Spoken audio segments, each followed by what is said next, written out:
Hey guys, Michael here with Conquest Overland, coming to you with a review of the Go Fast Camper V2 currently installed on my 2017 Toyota Tacoma TRD Off-Road, otherwise known as Yeti.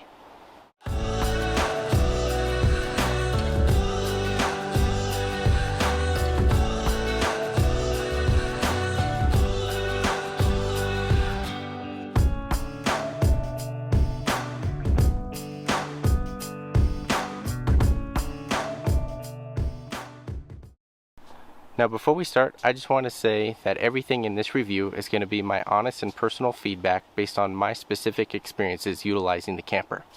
Others may have comparing or contrasting views, and that's okay.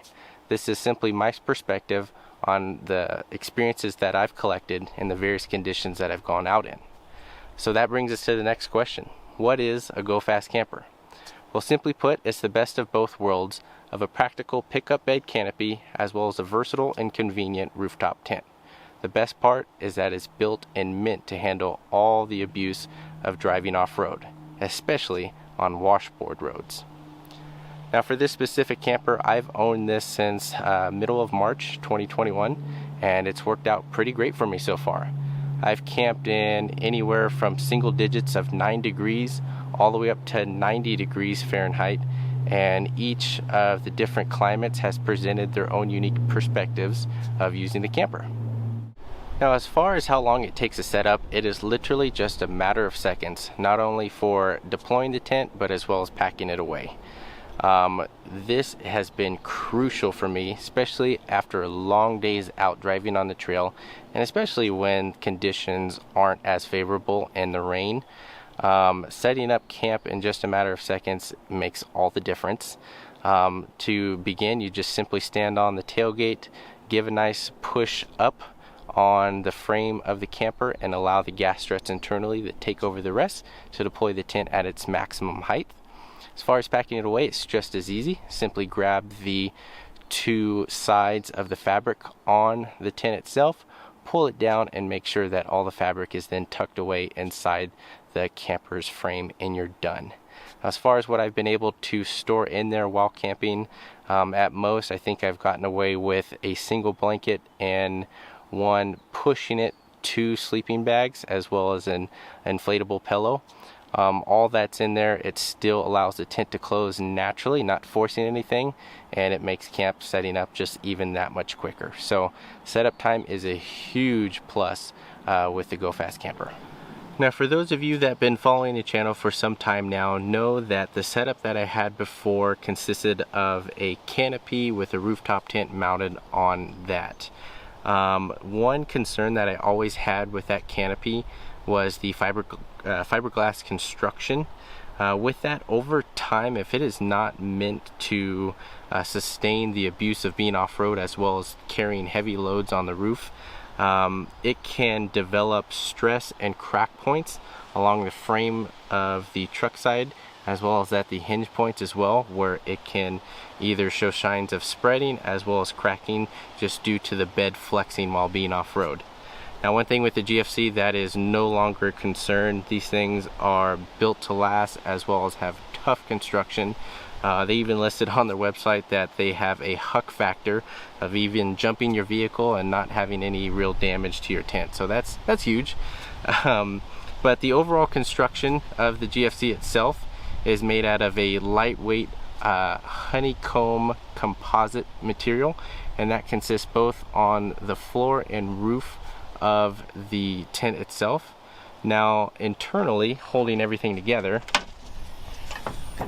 is going to be this tubular aluminum, which is providing strength at all major stress points along the hinges and sides, and this is what's really holding everything together, as well as all their construction parts that they've updated on the V2. Now that's great, that's awesome.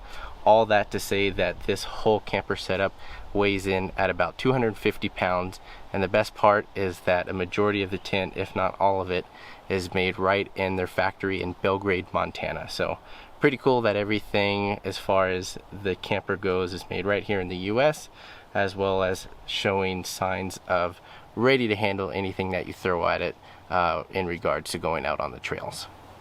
One of the best benefits for me has still been able to keep my truck as a truck, but yet still a capable overland rig at the end of the day when I need it to be. With this particular setup, I still get all the benefits of a canopy with internal gear storage, keeping all those items out of the elements, but also if I need to, I can still load anything for daily use in the bed of the truck without it compromising anything of the tent.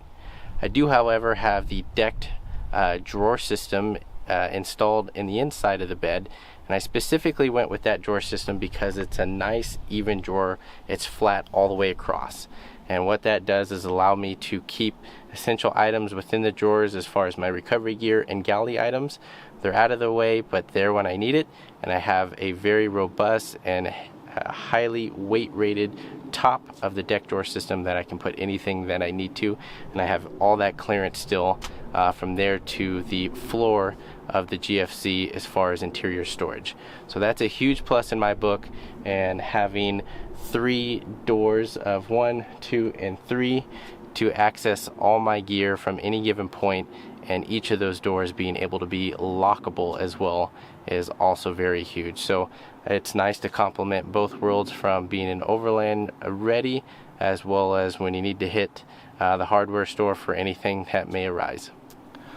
One unique feature that I've found helpful with the GFC is the rail extrusions that run the entire length of the tent, both on the outside as well as the inside, for mounting any number of accessories.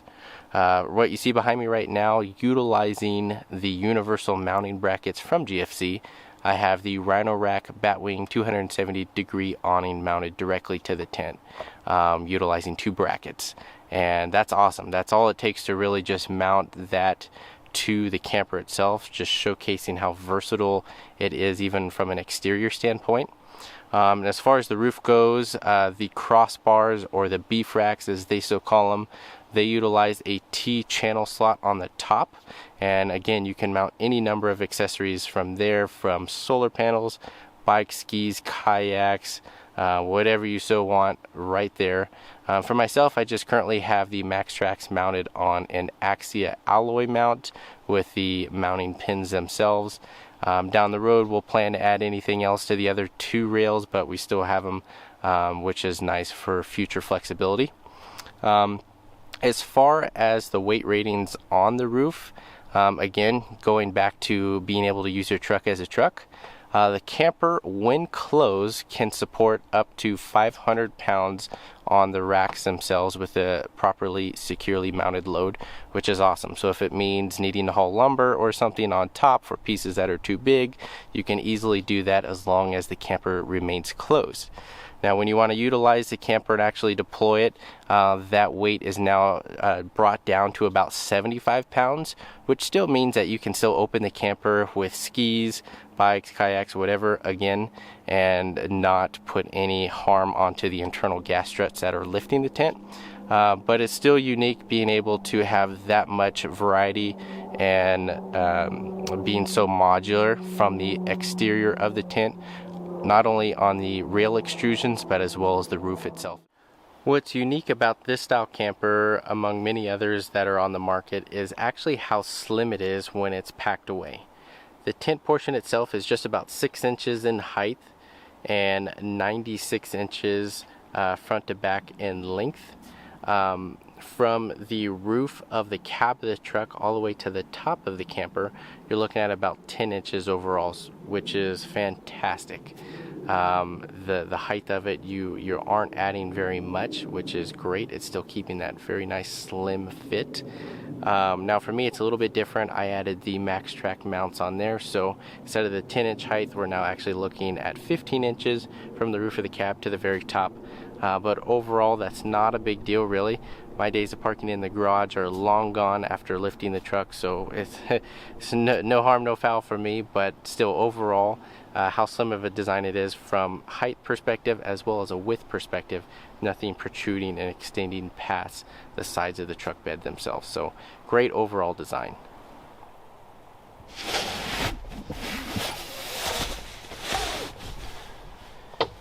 All right, So moving into the interior of the GFC, we have what's called the transformer floor, as I just demonstrated. Each panel in here is on a 2-inch thick memory foam mattress, and 3 panels of which are modular.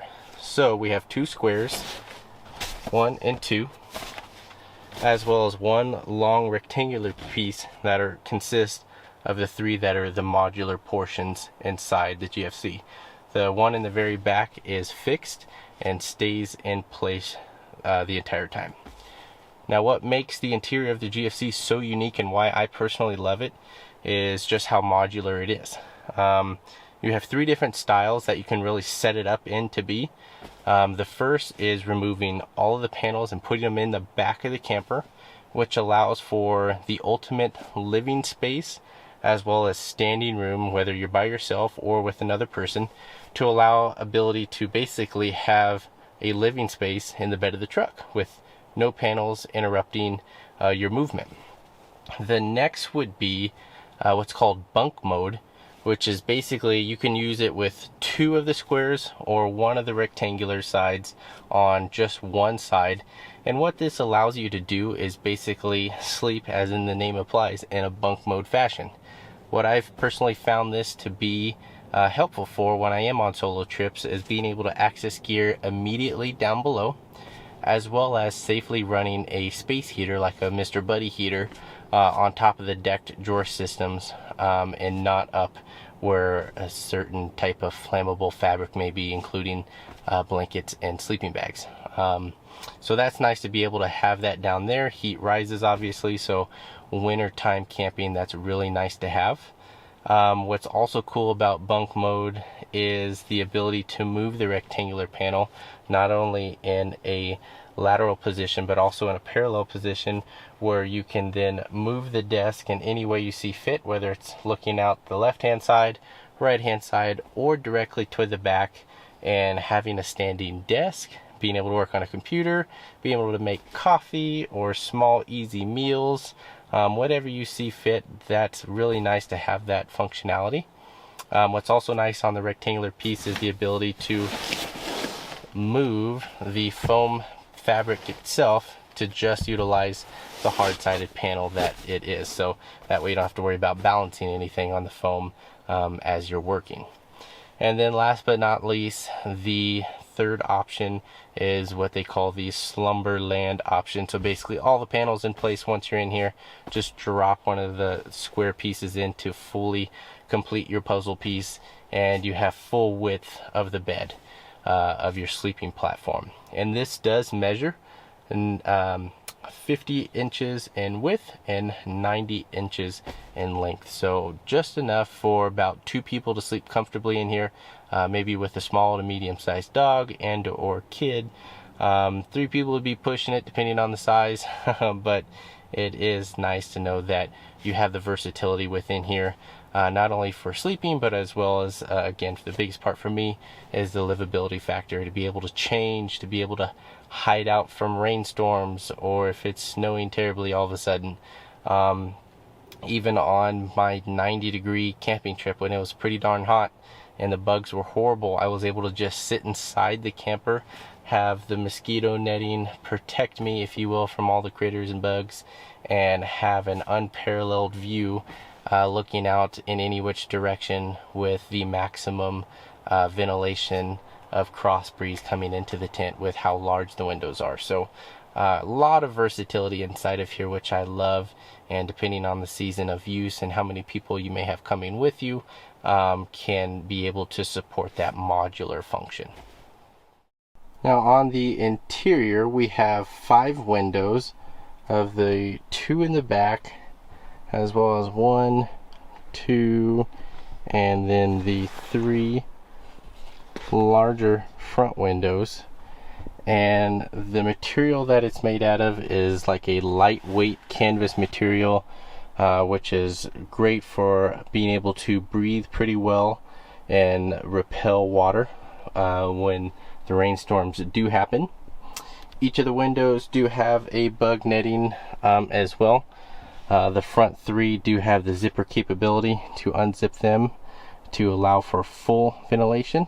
and being able to pass anything through if needed. The two back are more just for ventilation themselves.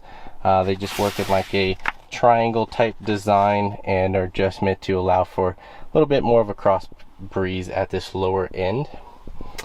As far as the layers on the tent goes, again, we have the bug netting as the one, and then zipping from top to bottom we have that lightweight canvas material as well.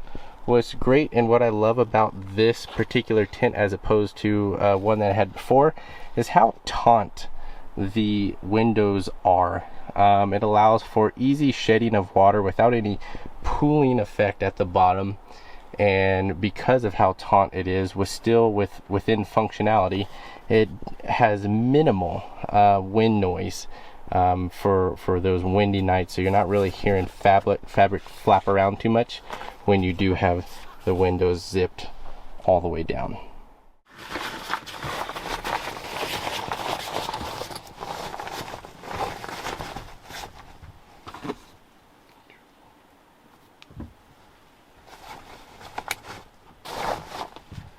Now when it comes to rolling up the windows, it's really that easy. With the provided carabiner clip, you can roll up one, if not both, of the windows.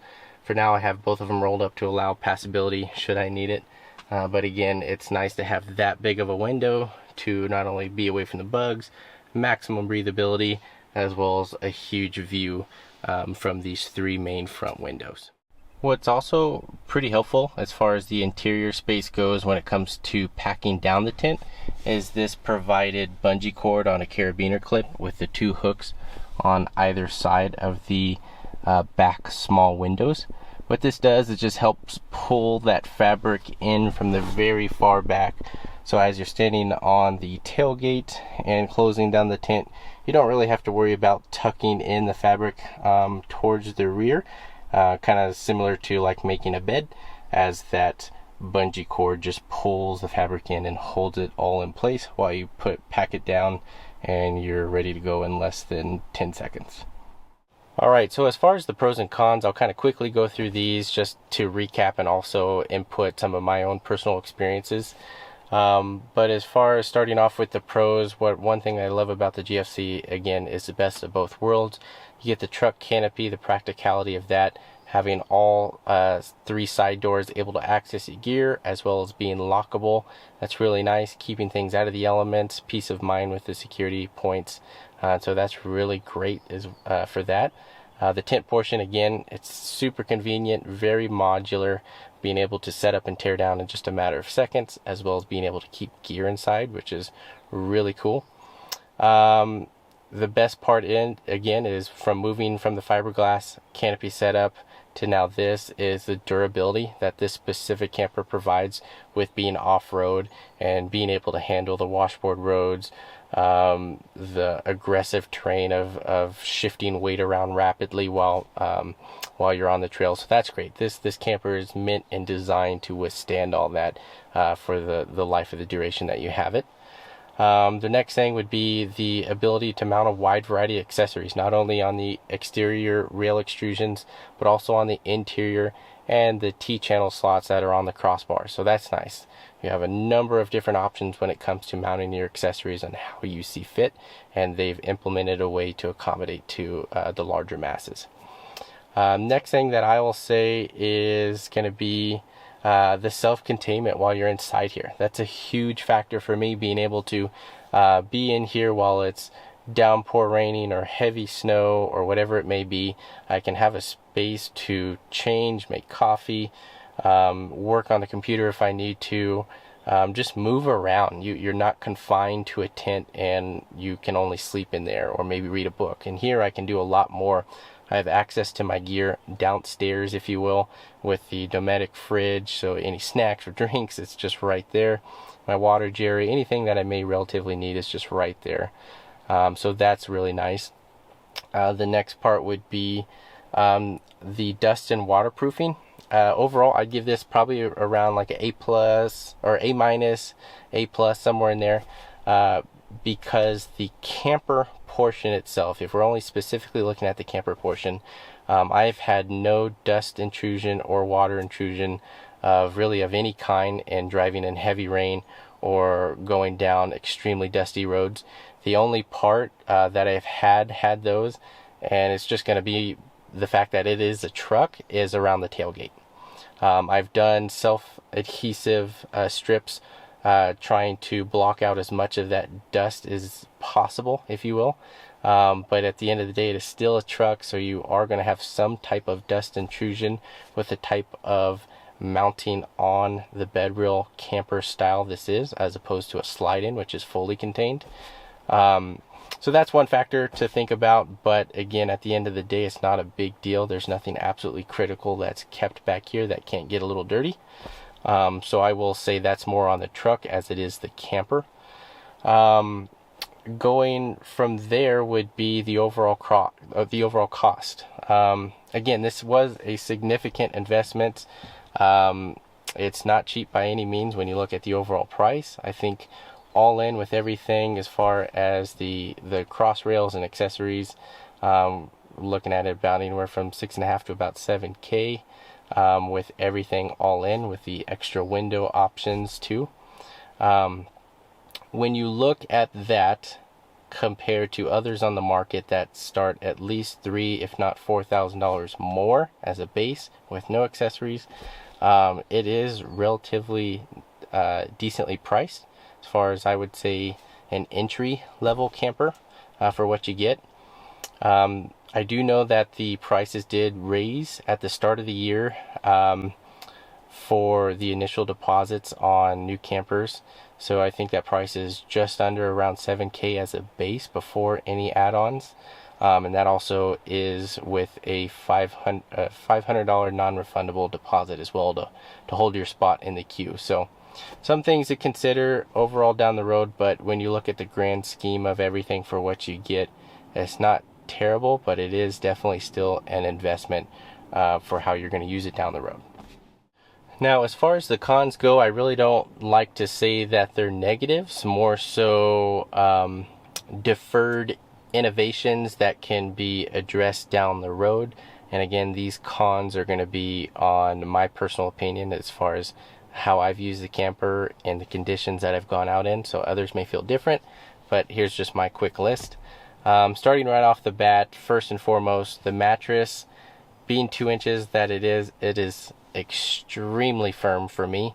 I would rate it almost to sleeping on a carpet floor.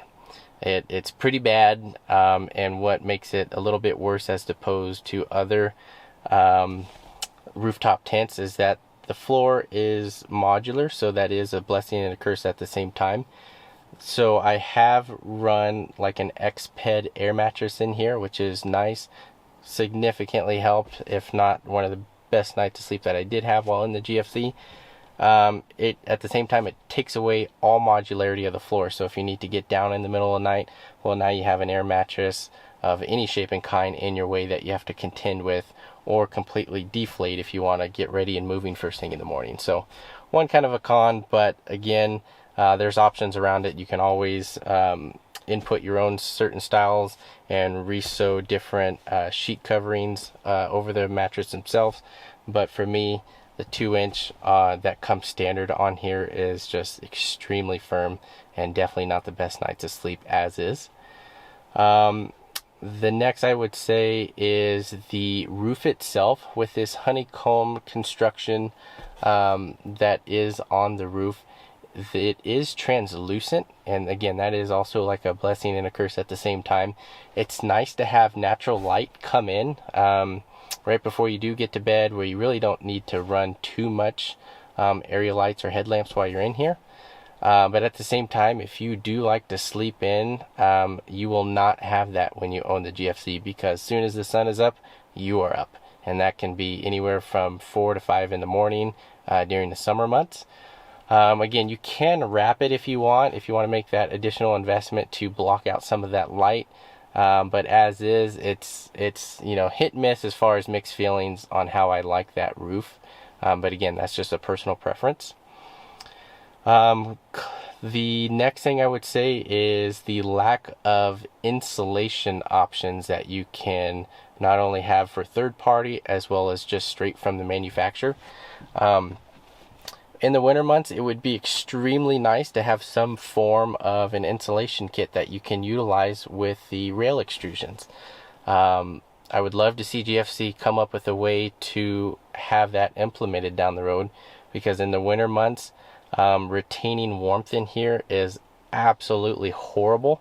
I do run, again, the space heater down below as far as a buddy heater goes, but that adds significant condensation on the interior that I found. And again, that's with windows open, trying to get some ventilation through.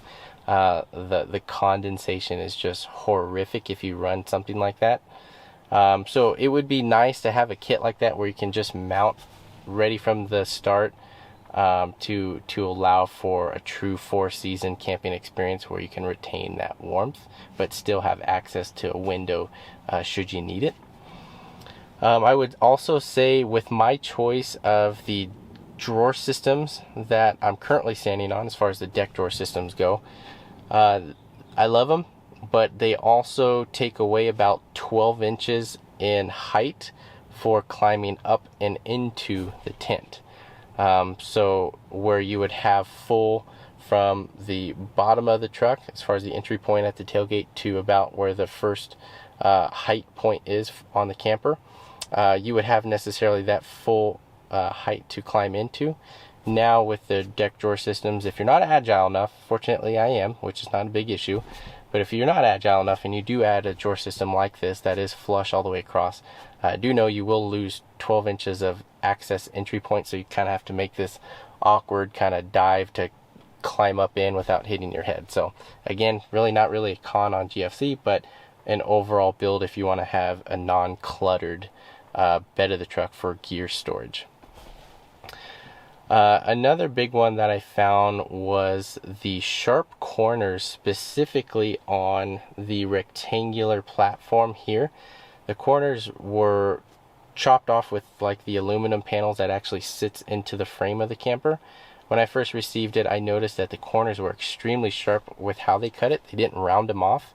And why that presented concern to me was because when you're moving that platform and putting it around to the back or whichever side you may see, as you're shifting it, you're right next to your tent fabric, if you will. And if you moved it swiftly enough, I would say even over time of just multiple uses, you could eventually tear that fabric, and now you have a whole new problem that could have been avoided right from the start. So for myself, I actually put some tape just on those corners just to help mitigate that. But again, that is an issue that I could see arising if you're not cautious or aware while you're moving specifically the rectangular platform modular piece. The next thing I would feel is that even though the price for the GFC is relative for what it is, it definitely instills more of an entry-level DIY type of camper, which isn't necessarily a bad thing for what you get, but it would be nice for those who want to add accessories be able to have that option at checkout. So for myself, for instance, on the rear entry where the tailgate is, I personally installed a bug netting just to keep bugs out while I'm moving in and out of the camper. It would have been nice to have something specifically made for your vehicle that would not only cover that main entry point, but the sides as well while you're accessing gear. It's a small little thing, but when it comes summertime and the mosquitoes are absolutely horrible, it would be really nice to have that option right from the start that's perfectly fit for your rig as well as the lengths of the panel doors. I would also say that it would be nice to have options to even install like a fan. I've seen a lot of DIY on the GFC forums where people are having frustrations with ventilation in the wintertime because of condensation issues, so they would cut into the translucent honeycomb floor here and install a fan to help with that. Obviously, if it's an issue where multiple people have gone to that extent, let's maybe have that as an option to implement at checkout. It would be really nice to have multiple ways to configure the camper how you see fit. and even going back on accessories like an insulation kit for the winter months. It would be nice to be able to have something like that too right from checkout. So little things that I've kind of experienced just from my outings, but again, hopefully that can be a deferred innovation down the road for GFC to look at in time. And then last but not least is going to be the biggest shocker to everybody, and that is the lead time on this. I did not pay any discount whatsoever for this tent, nor did I skip ahead in any line. I waited my entire year to receive the camper, as well as drove all the way out to Belgrade, Montana to pick it up. The production time, it can definitely weigh on you. A year is quite a bit, and innovation in this industry can change drastically in that time. So to wait that long for your product is kind of a bummer. I would like to see them ramp up their production a little bit more than that to kind of keep up with a little bit of the competition. And part of that, to even add more to the cause, would be if you don't have the means to drive all the way out to Montana to pick up your camper, you would then have to wait even longer for batch deliveries that they make on both the east and west coast. So they do it in deliveries, white glove service, where they'll come to you and install it, which is great, but expect to add a month, if not a month and a half, to your year-long build queue wait to then receive your camper if you went with the delivery option instead of driving there. So kind of a bummer. I wish there could be something more robust that they could do to offer more streamlined service, but again, that's just me. For the drive out there, it wasn't a huge deal being in Washington. It was maybe a 13-hour drive there, and we made a trip out of it by going and checking out Yellowstone in March, which was kind of cool. The park was still coming out of the winter season, so we got to check out all the bison and wildlife in the area. So we made a trip out of it, so it wasn't a big deal. But if you were, say, on the far East Coast, that's a bit more of a headache to think about it logistically. But again, that's just a few cons that I've found. Nothing absolutely make or break major, but definitely something to look into as the company grows, and options for down the road when it comes to adding accessories. Alright guys, well, my apologies in advance if this episode was a little bit more rambling than they usually are. A number of you have reached out with questions in regards to my thoughts on the GFC, so I wanted to dedicate a video and review of just that. So if I missed anything, or if you have any questions, comments, concerns, tips, suggestions, any of that stuff, go ahead and leave them in the comments below, and I'd be more than happy to address them and have a conversation on it. But with that, I want to thank all of you for your continued support. It truly means a lot. And until next time, safe travels.